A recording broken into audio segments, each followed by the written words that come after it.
Former Governor of Bauchi State, Yuguda, yesterday made a shocking revelation that up until the time of fuel subsidy removal, the fuel subsidy, he alleged, has been a scam run by the Nigerian National Petroleum Company, NNPC, in conjunction with marketers and other stakeholders in the oil sector. During an interview, Yuguda, who had served as minister, said he was privileged to serve as the chairman of a subcommittee between 2008 and 2009 under the economic meltdown period, and that he chaired the committee on subsidy where everything about the scam from the initiative was discovered. In his words, Yuguda said they are all involved in these things, all of them. And I must sadly also report that Nigeria subsidy, that part of it that goes for subsidy, will go on subsidizing sub-Saharan Africa and Central African Republic because the bulk of this product are smuggled out of this country. Then who is subsidizing who? End of quote. Recall that President Bola Tinubu, after his swearing in on May 29th, declared that his government would remove the subsidy on petroleum products. Meanwhile, the fuel subsidy removal has met lots of mixed reactions, with not a few arguing for or against it. Our guest this morning is Kacha Nonuju. He's a political and public affairs analyst and Director General of Heritage Center. Thanks for joining us, Mr. Nonuju. Good morning to you. Thank you for having me. All right, the revelations by Yuguda yesterday didn't come strange to many people. I'm sure a lot of Nigerians believed, that's the way it has been. The subsidy is a scam. It has been enjoyed by a handful of people in these organizations here and there, and even in the Nigerian government. But would you say that there is sincerity of purpose, with the moves to end subsidy by the current administration, if Yuguda's words are actually true?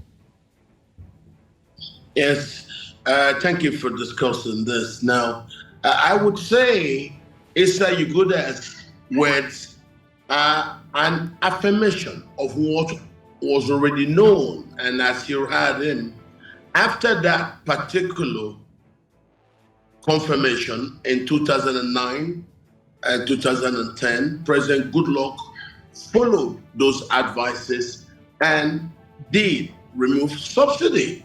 Then you would ask yourself, why did those who knew this to be a fact still gather to go protest against it? Very simple. The subsidy removal money that was being gotten from the scam at that time was being shared in a lot of places. And I can tell you emphatically, those who gathered then to protest against the subsidy were being paid and financed by those who were making money from the subsidy scam. It's as simple as that. Those who gathered, including the current President Bola Tinubu, and former President Buhari, were being funded by those who were making money then from the subsidy removal. And that's why he stayed. You will always see people embrace a criminal or a crime if that crime pays them. And that's what it is. So at the end of the day, President Buhari had seen that it just doesn't make sense for him to continue to participate in this subsidy, which he knows, which he told Nigerians is a scam. That is nothing like that, which we agree. So what this means is that President Goodluck Jonathan was very correct when he removed it. And that we should go back to look at the picture, the holistic picture of all those who went to the streets to protest against subsidy. I repeat, those protests against subsidy was being funded, was financed by those who were making those money that Yuguda talked about from the subsidy regime. But it got to a point where after making all the money, setting up the fake companies that they were setting up, you can see a lot of new companies in the upstream, in the oil business, selling petrol all over Abuja and the rest of the places. Those were all monies that were stolen from the subsidy scam. And that's why you saw new people just got shut up overnight, opening street chains of petrol stations. That was subsidy money being used to fund those new businesses. All right. Now that the subsidy has been stopped, we're watching to see how they survive. I don't think a lot of them will still survive. Let's talk about, a statement he made. He said that the political will to stop this is lacking. A number of people have asked why he didn't speak whilst he was in office and why he's only speaking up now. Now the question is, whilst all of this, if there is any, if it can be proved that there is some element of truth to what Isa Yuguda is saying, why aren't names being named? Why aren't people being called out? Why aren't there, is there even going to be any investigation into this? Will there be prosecutions? Will there be arrests in this, as regards the claims that have been made in this regard? Well, if there will be arrests or not, I would just tell you, irrespective of President Tinubu's backings, I don't expect him to bite. Why? Because the people who committed the stealings of our public money during the period in review, during the 8 years of President Buhari's governance, are members of the same party as President Tinubu. And that's why most people fear that all his backings may come to naught, that he may not be able to bite. Because we know those who stole this money. Remember, from 2016 till date, NNPC was exclusively involved in the subsidy scam. There was no other company involved in the subsidy fraud except the NNPC. And the same set of management staff that superintended over the subsidy scam from 2016 till date are still in place at the NNPC. So if you want to probe those who have done that stealing, as Isa Yuguda has now opined, it's not too far for us to go to actually find who to speak to. That's why a lot of us are quite happy about the arrest of Mr. Emefiele, because that will help the government hear a lot of truth if the government is willing to act on the words of Mr. Emefiele. That's what I'm saying. So if the government has the political will, as Isa Yuguda repeated, the government will do the right thing. But I doubt it.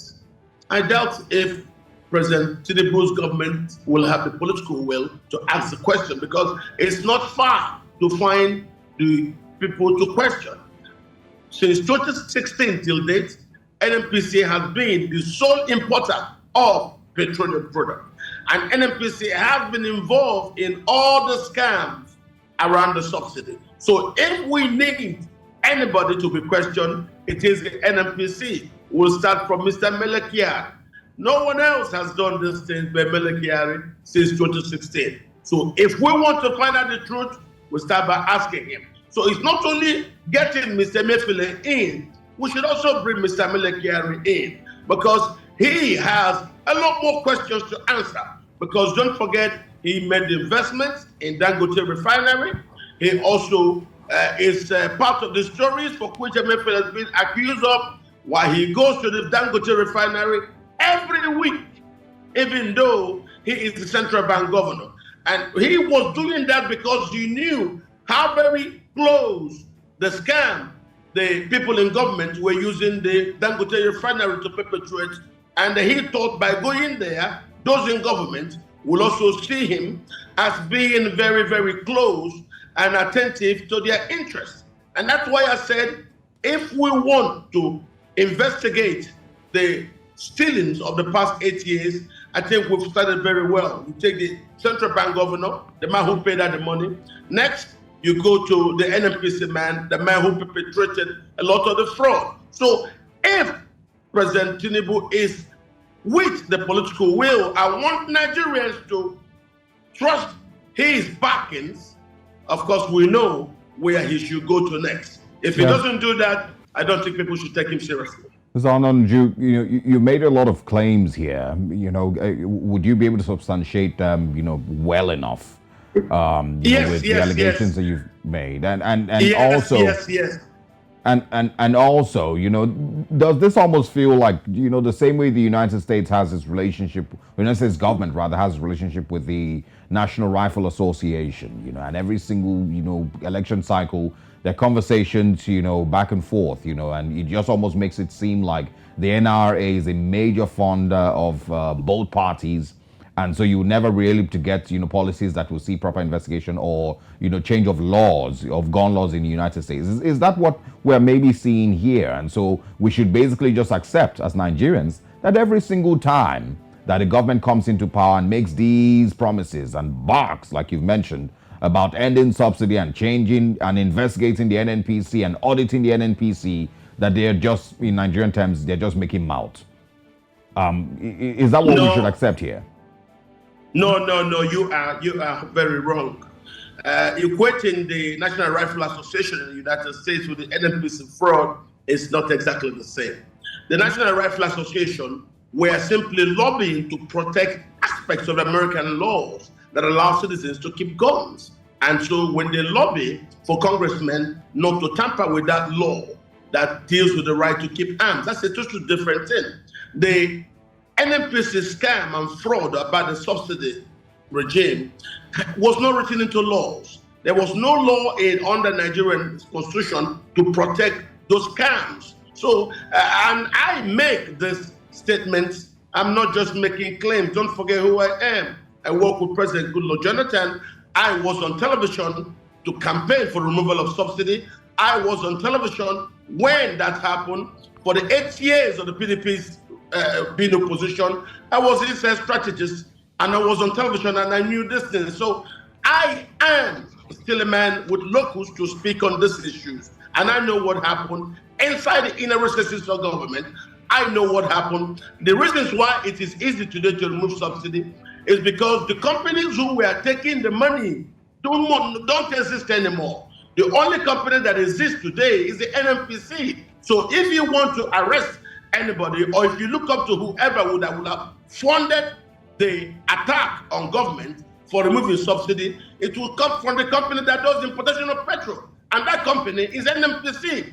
NNPC cannot be seen now to be fighting the government where the president sits as the Minister of Petroleum. I don't see that happening. That's why you're not seeing all the crazed up, fightings against removal of subsidy on the street by politicians. There is nobody to fund those protests. That's why you're not seeing it. So what I'm saying is, now that we have removed the subsidy finally, if we want to now understand the stories about the monies that flow out of our Commonwealth in the name of subsidy, it is easy for us to ask questions, because you're not more going to start interrogating, a couture of companies. No, you will talk to only one company, and that is the company that has been responsible for bringing in fuel since 2016. That company is none other than NNPC, and that company was run by one man through that period till now, Mr. Melekiari. So that's all I'm saying. It's not a big issue for us to look at. If you want to now find out who the thief is, find the man that has been in that house since 2016 till today. There are no two ways. So, as Yuguda rightly pointed out, if the government does have the honest political will to do these interrogations, it doesn't need to go far. There are no companies that will be lobbying, that will be paying people to go to the street to protest, because only one company did importation. And that company is a government-owned company. So what you have to ask is those who run that company. And that's why I'm telling you, talk to those who run that company. Okay, seems we might be having some connection issues, but a lot of points have been made here by Mr. Kach as regards the fuel subsidy scam that was alleged by Yuguda, and we're exploring what this means now, what this means in the future for the Tinubu-led government, as well as for the NNPCL as well. And we're hoping that we'll have more answers to the questions that have been raised. Osage, it's quite unfortunate to see that, some people have alleged, which is something I wanted to ask, that this fuel subsidy scam, unfortunately, is something that, okay, we have Mr. Kach back. Mr. Kach, welcome back. So I wanted to ask you, before we had that temporary disconnection, is it safe to say, maybe, there have been people who have said that if subsidy was run as should have been without the scam, maybe it would have made life a little less difficult, that now the average Nigerians are the ones who have to bear the brunt of the impact of removal of subsidy. So is it safe to say that maybe all of the monies that they're talking about saving would not have been a major issue if it was run as it should have been run, without the scam and the fraudulent pipelines, and all the fraud that was, involved, allegedly? Well, it's a very simple mathematical issue. If the money that was being stolen by private individuals who are in deep cohort with people in government was not being stolen, there will have been money available for government to spend around the country and then bring advantage to citizens directly. That's just what it is. Now that we're no more giving money to people privately who are connected to government, we can now publicly declare that money as belonging to the general purse, and then we can now expend that money for the good of the country. That is what the removal of subsidy is. It's not like, no. But yet, the subsidy has not yet been removed. Why do I say so? If subsidy has been removed, all the mathematics that put all the fraudulent figures on top of this final price would not be there. Allow petrol to be imported into the country by market competitors. When the market competitors come in with their products, all they will have to adhere to is the standards set by the authorities that will say you import petrol with so and so chemical specifications, and that's that. Then the taxes. What we are still paying today is heavily padded pricing, heavily padded by people in government that we really don't understand why it is there. If you throw the thing open, you will definitely see petrol land in Nigeria and be pumped into cars for about 320 to 310 naira. Today's rates.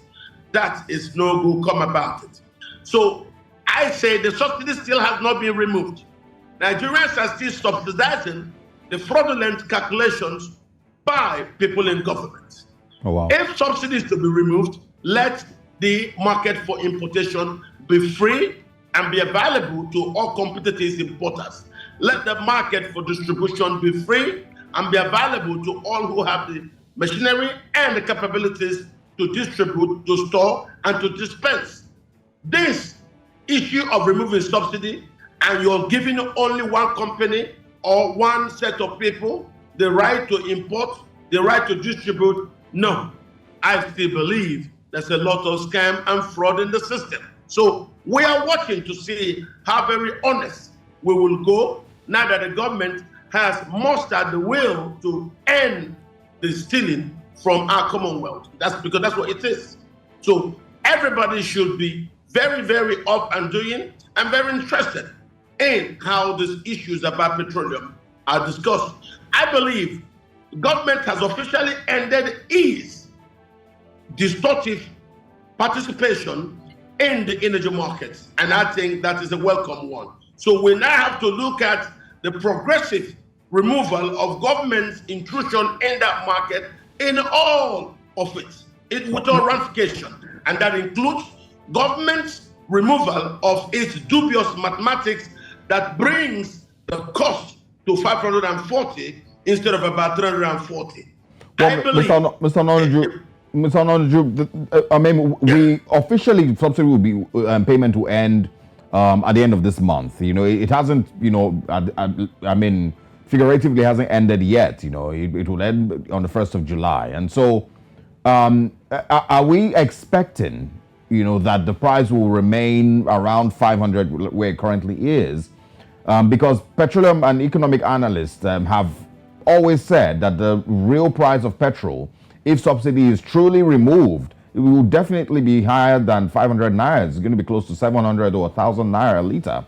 And so will it be okay to question beyond the 1st of July and further into the 2023 year, if the price doesn't change, will it be fair to question whether subsidy has truly been removed?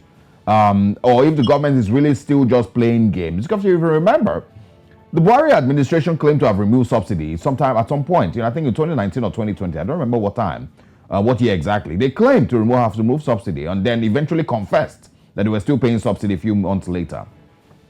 So what do you think Nigerians should, you know, keep their fingers crossed on, you know, beyond the 1st of July? Nigerians should demand for government's total removal of its intrusive participation in the energy markets. And when government does that, the market will be free to import this product and the pricing will be competitive. I am saying to you right now, that has not happened. For when that happened, products will land in Nigeria. And when products land in Nigeria, the extra taxations on this product, which is those small additions, some will add this for that, add that for this, add that for that. There are too many additions. And those additions are the reasons why the price is currently put at 540 naira. If those additions are removed and the product is just brought into the country, and then as it is brought into the country, probably the duty is put there. If you sell it, you will find that petrol will be competitive as it is across the world. I believe the current price of 540 naira is not real. I believe that to be artificial. Let government remove its intrusion inside the energy market and its pricing. Let the market determine what it is. Let government also remove all the extra taxations by add-ons that come from left and right. And all these things are done by the same NNPC. I believe what we're paying right now is not a free market suggested pricing. No. This price we're paying right now is arrived at after several additions by people in government who are doing mathematics that I believe should not be. So I am still looking forward to government's total removal of its intrusion in the petroleum markets. Mr. Anonuju, I mean, this suggestion that this statement you've made is the same thing that people have been saying in terms of the naira, saying that the market should determine what the rate of the naira is. The front page of the Vanguard newspaper this morning has talked about how the challenges with forex is driving the price of petrol to 581 naira to the litre. But there's also one story written there by the side. I just wanted to hear your thoughts on that before we wrap up the conversation.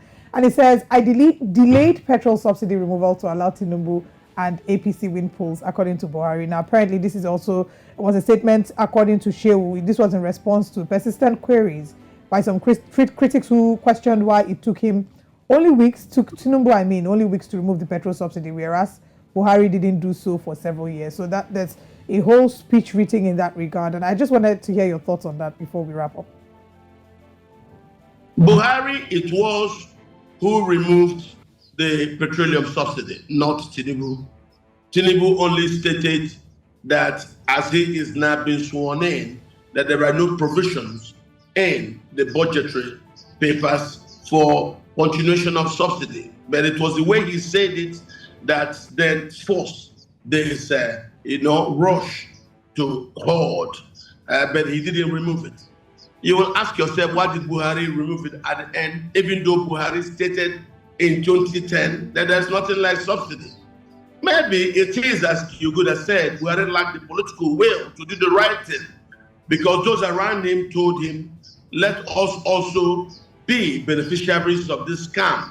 If those before us benefited from this scam, let us also benefit from the scam.